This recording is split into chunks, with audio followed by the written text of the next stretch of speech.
إخوان وأخوات السلام عليكم ورحمة الله. أعوذ بالله السميع العليم من الشيطان الرجيم. بسم الله الرحمن الرحيم.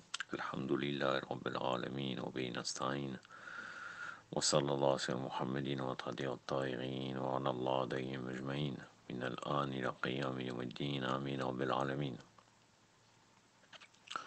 Les 14 infaillibles, 13e partie.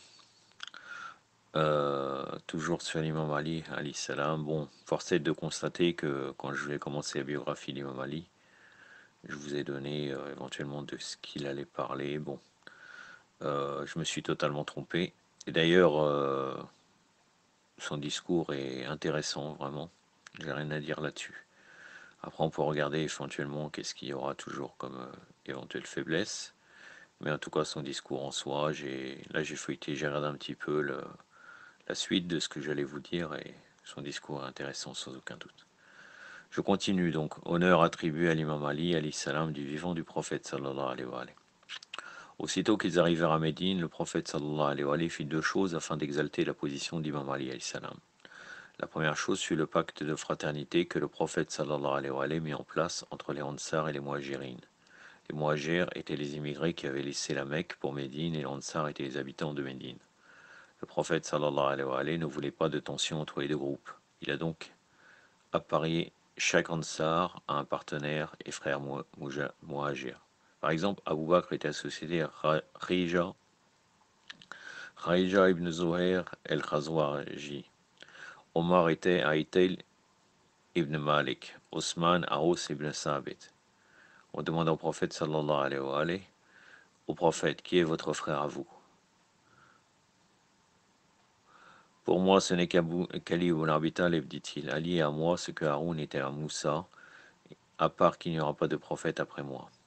Il y avait à l'époque des maisons mitoyennes à la mosquée.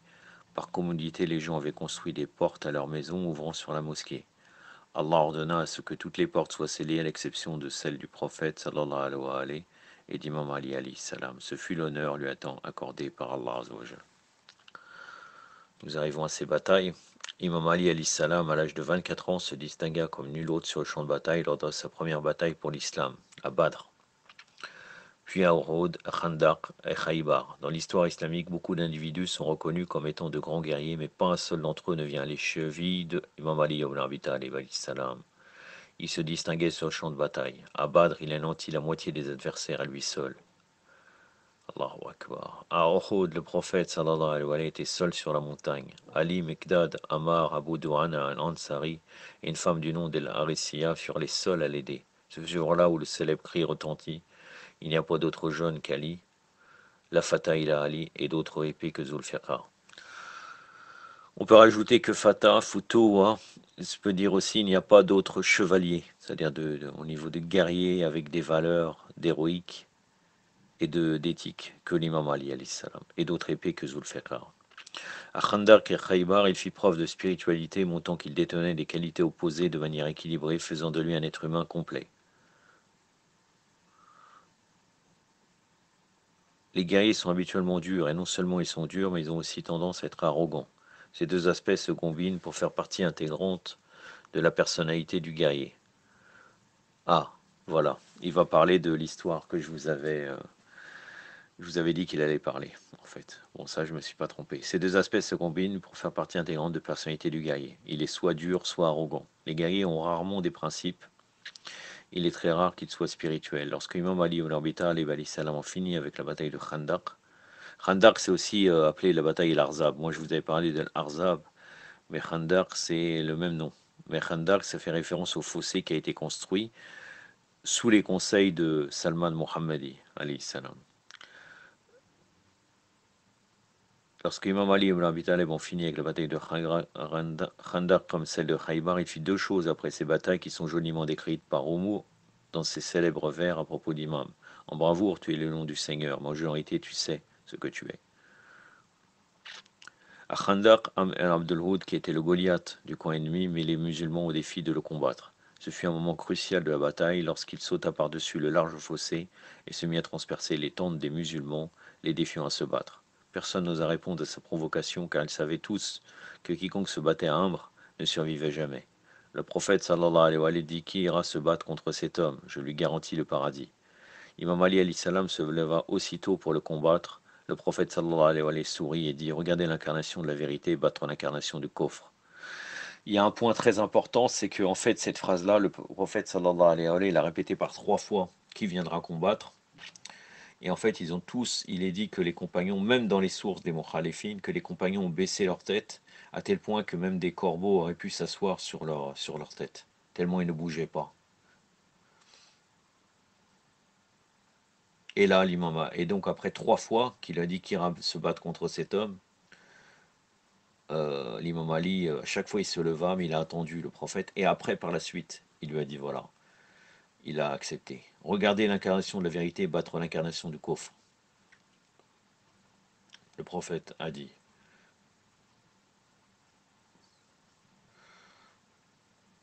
Imam Ali salam s'avança sur le champ de bataille. Lorsque Amr vit ce jeune homme, il se sentit insulté, car il avait l'habitude de se battre contre des grands. Il vit Imam Ali salam de plus près et le reconnut. Il lui dit je te connais, j'ai bien connu ton père Abu Taleb, je ne veux pas te tuer, va-t'en. Mais je te tuerai car tu as un ennemi d'Allah, qui a répondu Imam Ali. Lorsqu'ils commencèrent à se battre, Amr était sûr de gagner car il était connu pour s'être battu à des lions. Au milieu de la bataille, un halo de poussière enveloppait les 2 hommes en train de se battre. Ali s'éloigna, fit une pause, revint et transperça Amr. Et il ressortit en criant Allahu Akbar. Les gens furent confus et demandèrent à Ali salam, que signifiait ce moment où vous fîtes une pause. Il s'agit d'un moment de la vie d'Imam Abi Taleb qui est une leçon pour nous tous. Quand quelqu'un vous énerve, soyez patient, ne vous mettez pas en colère que dans le but de servir Allah. Lorsqu'elle y revint, on lui demanda donc pourquoi vous êtes-vous éloigné? J'étais sur le point de frapper Amr Abdelhoud, dit-il lorsqu'il me cracha dessus. Si je l'avais frappé à ce moment-là, je l'aurais fait pour mon propre ego. Je me suis éloigné donc, j'y suis retourné ensuite et je l'ai transporté au service d'Allah. Je ne rejette pas cette histoire, mais je tiens à vous préciser une chose et vous devez méditer sur ça. Je ne vais faire qu'une allusion et ce n'est pas à moi de répondre à cette question. Moi, je l'ai déjà répondu au fond de moi-même. Là, on peut comprendre comme quoi il aurait un ego, l'imam Ali. L'imam Ali est toujours avec Allah, qu'il soit en colère, qu'il soit en repos, qu'il soit dans n'importe quelle situation, il ne se sépare jamais d'Allah. Il n'y a pas un conflit entre l'ego de l'imam Ali et Allah. Je m'arrête ici. À vous de réfléchir. Quel est ce geste? Car je me dis, si moi j'ai réussi à réfléchir sur ce sujet-là, Inch'Allah, vous arrivez. Moi, pour moi, cette histoire, si je la lis comme ça, depuis le début, depuis un très long moment, elle me pose problème. Mais en vérité, cette histoire est vraie, sans aucun doute. Mais il faut la comprendre autrement de ce qu'on est en train de lire. Ainsi donc, d'un coup d'épée, l'imam alayhi salam le fit quitter la terre et partit en laissant son corps. La sœur d'Amr Abdul Wood était assise avec le reste de l'opposition. Elle prenait un repas et pensait que son frère reviendrait victorieux. On s'approcha d'elle et on lui dit « Nous avons des mauvaises nouvelles. Quoi donc? Votre frère a été tué. » « Mon frère a été tué, mon frère qui se bat avec des lions. Quel est le lion qui a tué mon frère? Un jeune homme du nom d'Ali ibn Abi Talib. » Plus tard, alors qu'elle se rendait vers le corps de son frère, elle pleurait en chemin. On raconte que lorsqu'elle parvint près du corps, elle s'assit à ses côtés puis se leva soudain et sourit. Elle s'adresse à tout le monde en disant « C'est un honneur que le fils d'Abu Talib a tué mon frère. Avant toute bataille, mon frère dit à son adversaire « Si tu me tues, ne prends pas mon bouclier car il appartient à mon arrière-grand-père, qu'il reste dans la famille. Je vois que le bouclier est toujours là et je comprends que le fils d'Abu Talib ne se bat que pour son Dieu, car s'il se battait pour son propre ego, il aurait fait comme le reste de l'armée de Mohammed qui se sont emparés du bouclier de mon frère. Mais le fils d'Abu Talib est différent d'eux. À cette époque, les gens portaient leur plus chère armure pour se battre, et s'ils mouraient, leur armure était récupérée comme trophée de guerre par celui qu'ils avaient tué. De précieuses armures valaient beaucoup auparavant. Seul Imam Ali ibn Abi Talib salam était assez noble pour ne pas s'intéresser aux possessions terrestres sur le champ de bataille. Tout ce qu'il faisait était pour le seul plaisir d'Allah. Puis à la bataille de Khaybar, Imam Ali ibn Abi Talib salam souleva un portail que nul ne pouvait soulever. Ce qui nous intéresse ici, ce n'est pas ce qu'il a soulevé, mais plutôt ce qui permet à quelqu'un d'être si puissant. Après Khaybar, il revint du champ et se mit à pleurer. On lui demanda « Ô fils d'Abu Talib, pourquoi pleurez-vous? Vous venez de soulever le portail que les autres ne parvenaient pas à soulever. Je ne supporte pas de voir les soldats juifs les mains liées, desserrer leurs cordes. Ne sont-ils pas des êtres humains ?» Plus tard, il rentra chez lui et son épouse Fatima alayhi salam lui donna du pain. Il était connu pour sa piété pour ne manger que du pain sec, car il disait « Comment puis-je manger du pain mou alors qu'il y a des pauvres dans le monde musulman ?» Il essaya de rompre le pain, mais n'y parvint pas. On lui dit, ô fils d'Abu Taleb, vous avez soulevé un portail que 40 personnes ne purent soulever ensemble, et vous n'arrivez pas à couper un morceau de pain. Le portail, je l'ai soulevé pour Allah, répondit-il. Le pain que j'essaie de rompre est pour Ali, alayhi salam. J'ai soulevé le portail de Khaybar, non pas avec ma force physique, mais avec la force de mon roh, de mon esprit. Je peux concevoir mon âme, et je conçois mon Dieu. Et dès que je conçois mon Dieu, tout devient facile pour moi. À la bataille de Hunayn aussi, si Ali n'était pas resté, la religion aurait été détruite. La plus grande performance d'Ali ibn Abi Talib a eu lieu à Hunayn et non à Badr, Uhud, Khandaq, Uhud, Khaybar ou Khandaq. Imam Zayn al-Abidin alayhi salam dit en Syrie, je suis le fils de celui qui s'est battu à Badr et à Hunayn. Ali ibn Abi Talib se retrouva seul face à l'ennemi à Hunayn et les liquida tous. Allahumma salli ala Muhammad. Je regarde si je vous dis quelque chose de plus. 11 minutes. Oui, je vais pouvoir vous rajouter quelque chose. Bon, c'est assez long, mais je vais vous lire le chapitre qui parle d'après lui. Et au lieu de dire martyr, il rentre dans la même logique que certains. Après le décès du prophète, sallallahu alayhi wa alayhi, le prophète, sallallahu alayhi wa alayhi, avait 63 ans quand il décéda. Il aurait pu marquer quand il tomba martyr, il aurait pu dire cela, mais bon, ala kulli hal. Il faut rester toujours dans la même norme. Imam Ali ibn Abi Talib alayhi salam, on avait 33. Généralement, il y a une chose que je voudrais vous dire, généralement les gens qui ne veulent pas faire de conflit généralement avec les autres, avec les mukhalifin, toujours pour le prophète, ils insistent pour dire wafat, non pas istishad. Et pour Fatima Zahra, c'est la même chose. Wafat Fatima Zahra. Il ne dit pas istishad Fatima Zahra. La hawla la wa la quwwata illa billah. Imam Ali ibn Abi Talib alayhi salam, on avait 33 lorsque le prophète sallallahu alayhi wa alayhi tomba martyr à 63 ans. Le prophète sallallahu alayhi wa alayhi dit aux gens, il est mon successeur, soyez fidèles à lui.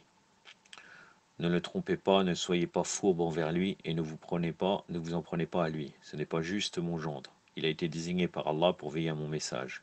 Mais les gens finirent par retirer son pouvoir à l'imam Ali ibn Abi Talib alayhi salam. Ils usurpèrent sa position de chef et ils s'en prirent à sa femme qu'ils tuèrent. Il se retrouva avec 4 orphelins à la maison. C'est bien, c'est bien. Dommage que tu ne dis pas leur nom, mais c'est très bien que tu dis qu'ils l'ont tué. Fatima Zahra alayhi salam. Et pourtant, est-ce que Imam Ali ibn Abi Talib alayhi salam laissa son ego prendre le dessus? Imam Ali ibn Abi Talib alayhi salam a dit, la religion de l'islam est plus importante que l'objet de la désunion que je pourrais être. Je vais garder le silence, mais lorsque j'assisterai à une injustice, je dénoncerai haut et fort. Bon, ça reste galvaudé parce que dans plusieurs occasions, l'imam Ali alayhi salam a montré son mécontentement sur ces deux-là, sur Abu Bakr et Omar. Et entre autres, vous avez le Khutbah Shaqi. Et là, si nous regardons, vous voyez que qu'est-ce qu'il dit? La religion d'islam est plus importante que l'objet à les unions que je pourrais être, je vais garder le silence. C'est un peu galvaudé. Hein.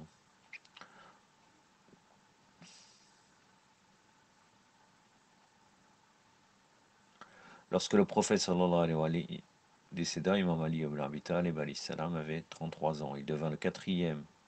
Allahu Akbar. Allahu Akbar. Moi, je savais que quand il allait parler de la période d'après le prophète, sallallahu alayhi wa alayhi, et entre autres du califat d'Imam Ali alayhi salam et des 3 premiers usurpateurs, il allait dire une chose qui allait poser problème. Il devint le quatrième calife, écoutez, à l'âge de 58 ans. Pour moi, le premier calife, c'est l'imam Ali alayhi salam. Es-Sani, c'est l'imam Hassan alayhi salam. Es-Salesa, l'imam Hussein alayhi salam. Et d'ailleurs, il y a même des hadiths qui disent qu'on ne doit pas les appeler califes. Il me semble, faudrait que je me recherche ça, mais normalement, j'ai déjà entendu cela. Il n'y a pas, nous n'avons pas le droit de les appeler khalifa. Khalifa, c'est un poste sacré. Mais lui, il dit, il devint le quatrième calife. Il doit dire les autres qui étaient des usurpateurs califes, pseudo-califes, comme j'essaye que votre serviteur essaye d'employer tout le temps. Je ne fais jamais cette erreur, alhamdoulilah, sur ce point-là. On demanda parfois si Ali ibn Abi Talib alayhi salam a fait quelque chose pour l'islam durant ses 25 ans. Bien qu'Imam Ali ibn Talib n'ait pas été le calife choisi à Saqifa, le calife choisi à Saqifa. Il était toujours le calife d'Ammar, de Bilal, de Salman, d'Abu Dar, etc. Ainsi, lorsque Imam le Abi Talib alayhi salam voyait une injustice durant ces années, il se faisait entendre, il ne restait pas silencieux. Il nous a appris une leçon d'éthique. Musulmans, lorsque vous êtes témoin d'une injustice ou d'une tyrannie de quelque genre, que ce soit petite ou grande, ne restez pas sans rien dire face à l'injustice. Il nous dit cela, et plus haut, il nous dit comme quoi l'imam Ali, par rapport à son droit, s'est tu. Alors que c'est même pas vrai en fait. Il y a des moments donnés où il a parlé, il y a des moments donnés où il n'a pas parlé. Effectivement, il était un conseiller pour ces gens-là, pour éviter que le... Parce qu'aux frontières, il y avait les Byzantins et les Persans. Mais en soi, qui aurait fait la guerre, qui aurait profité et détruit l'islam. Mais en soi, de dire qu'il ne parlait pas, c'est totalement erroné. Mais par contre, là, pour une simple injustice, comme quoi il parlait tout le temps. Et pour la plus grande injustice qui est son usurpation, il n'aurait pas parlé peut-être. Mais bon. C'est Ammar, t'as oublié Khutbah Cheikh Shakriya, qui est vraiment très éloquente. J'avais fait une vidéo sur ça, vous pouvez la retrouver, Sermon de Cheikh Shakriya. C'est pour ceux qui s'intéressent. Un jour, une dame va rencontrer Omar ibn al-Khattab. Vraiment, ça me rend allergique, ça me fait mal à la tête. Le deuxième calife, il a écrit. Le deuxième. Pourquoi il marque pas? Marque aussi calife bien dirigé. Après tout, tu marques deuxième calife, mais calife bien dirigé, c'est pas mal non plus. Hein. Allahu Akbar. Omar ibn al-Khattab, je vous lis, hein, il a dit deuxième calife, moi je dis le calife usurpateur, et lui dit, j'ai commis l'adultère. Y avait-il des témoins? Il lui demanda Omar. Oui, il y en avait, je veux être puni. Très bien, dit-il, en ordonnant à ses hommes de la punir. Mais y voyez-vous un inconvénient? qu'Ali ibn Abi Talib prenne la décision. Pourquoi? Demanda Omar. Parce que je crois qu'Ali ibn Abi Talib est le plus juste des êtres humains sur terre. Je sais qu'il a grandi sur les genoux du prophète, sallallahu alayhi wa sallam, qui d'autre que Muhammad, Allahumma salli ala Muhammad wa ala Muhammad wa ala Faraj wa ala peut enseigner la justice. Omar fit appeler Ali ibn Abi Talib et lui dit de prononcer un jugement à propos de Adam. Lorsqu'Ali ibn Abi Talib vint, il lui demanda, alayhi salam, quel est votre crime? J'ai commis l'adultère. Quelles en étaient les circonstances? Je n'avais rien à manger pour mes enfants et je suis allé demander de l'aide à un des riches du quartier. Il m'a dit, si tu veux à manger, tu devras commettre l'adultère avec moi. Je lui ai dit, oh monsieur, craignez Allah, ne dites pas de telles choses. Je lui ai supplié une deuxième fois, mais la troisième fois, j'ai cédé. Très bien, vous pouvez partir, dit Ali ibn Abi Talib alayhi salam. Que voulez-vous dire? Chapitre 5, verset 3, répondit-il. Que voulez-vous dire? Répéta-t-elle. Elle regarda Omar d'un air interrogateur et lui demanda que veut-il dire. Omar demanda aussi à l'imam, que veux-tu dire? Chapitre 5, donc Surat al-Maïda, la table servie, verset 3. Si quelqu'un est contraint par la faim sans inclination vers le péché, alors Allah est pardonneur et miséricordieux. Cette dame a été contrainte à pécher, mais elle était affamée. Allah pardonne à ceux qui sont dans la faim, car c'est l'État qui en est responsable et non les gens. L'État ne devrait pas laisser une femme dans une telle situation. C'est dans ces moments-là qu'Omar disait, si Ali n'était pas là, Omar aurait péri. Imam Ali venait toujours à l'aide quand il était appelé. Une fois Omar allait se battre contre les Romains, l'armée s'apprêtait à partir. Imam Ali l'empêcha d'y aller, bien qu'il soit déjà habillé pour partir. Ya Sayyid Ammar, tu as touché trop à... tu as touché trop, même si c'est dans Najal Balara, mais tu aurais pu te renseigner. Tu as touché trop aux sources des Mukhalifines. Là, effectivement, on peut se poser des questions d'où tu as pris ces histoires-là. Parce que moi, je connais une autre version de Massoudi qui avait des acquaintances chiites en vérité, qui dit l'inverse, qui dit que l'imam lui a dit pars faire la guerre, pars. Et certains arabes koréchites étaient contre. Hein, il a suivi les koréchites, mais il lui a dit pars, parce qu'il savait très bien. Comment il peut souhaiter que Omar reste là? Il va préserver l'islam. Regardez ce qu'il dit. Regardez. On nage en plein délire. L'armée s'est prêtée à partir et Imam Ali salam l'empêcha d'y aller, bien qu'il soit déjà habillé pour partir. Imam Ali lui dit, tu es le calife. Allahu Akbar. Tu es le calife en ce moment. Si tu y vas et ton armée se fait tuer, ils sauront que tu n'as plus de renfort puisque tu seras sur place. Reste ici, c'est mieux pour toi. Alors que franchement, reste ici. En quoi il a besoin? Il va souhaiter que cet usurpateur reste là, alors que l'imam Ali salam peut diriger l'État, sans problème. Imam Ali lui dit, tu es le calife en ce moment, si tu y vas et ton armée se fait tuer, ils sauront que tu n'as plus de renfort puisque tu seras sur place. Reste ici, c'est mieux pour toi. Ce conseil était destiné à sauver l'islam. Il était du devoir de ses représentants de s'assurer que l'islam ne perde pas son statut à ses débuts. De quel islam on parle? Je ne sais pas. avec Omar et un islam. Lorsqu'Osman, le troisième calife, encore une fois, troisième calife, Barakallahu fik, vraiment, la baraka fik, Yasser Ammar, vraiment c'est n'importe quoi. Le troisième calife nomma les membres de sa famille, les Bani Omeya, pour occuper divers postes de pouvoir. Imam Ali protestait, il ne restait pas silencieux. Oui, donc c'est qu'à l'époque d'Osman qu'il a parlé, hein, c'est ça. Bien sûr, cette histoire que je vous ai relatée sur les Byzantins existe. Elle existe dans l'Angel Balara.